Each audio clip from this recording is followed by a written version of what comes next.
Pandian store சீரியல்ல இப்ப ராஜி, கதிர் இவங்க 2 பேரும் எப்படி கல்யாணம் பண்ணிக்கிட்டாங்க அப்படிங்கிற டாபிக் தான் வந்து வீட்டுக்குள்ள பேசிக்கிட்டு இருக்காங்க. ஏன்னா 2 பேருமே பயங்கரமா சண்டை போட்டுக்குவாங்க.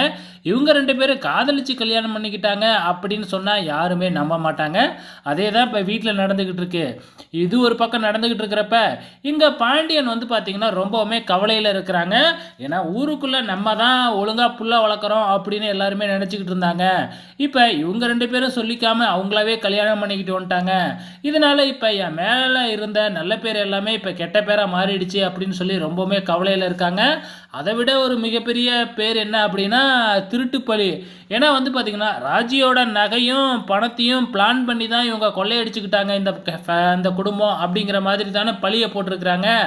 இதனால் ஸோ இந்த பழியனாச்சும் போக்குவோம் அப்படின்னு சொல்லி கதிர்கிட்ட வந்து ஒழுங்காக அவ்வளோ பணமும் நகையும் எங்கே வச்சுருக்க அப்படின்னு சொல்லி கேட்குறாங்க.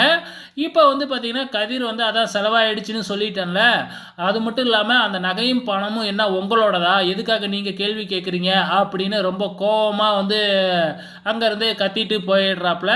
ஸோ இதுக்கப்புறம் என்ன நடக்குது, நம்ம பாண்டியன் வந்து இதுக்கப்புறம் அவன் என்னோட மகனே இல்லை, நான் அவனுக்கு அப்பனும் இல்லை அப்படின்னு ரொம்ப கோபமாக சொல்லிக்கிட்டு இருக்காங்க. இதையெல்லாமே ராஜி கவனிச்சுக்கிட்டு இருக்காங்க. நம்மளால தானே இவ்வளோ பிரச்சனை நடக்குது, நம்ம பேசாமல் போயிட்டு உண்மையெல்லாம் சொல்லிடலாம் அப்படின்னு சொல்லிட்டு பாண்டியன்கிட்ட உண்மையை சொல்கிறதுக்காக ராஜி போகிறாங்க. ஆனால் கண்டிப்பாக சொல்ல விட மாட்டாங்க, யாராச்சும் தடுத்து நிப்பாட்டிடுவாங்க அப்படின்னு நினைக்கிறேன். ஸோ வெயிட் பண்ணி பார்க்கலாம் என்ன நடக்க போகுதுன்னு.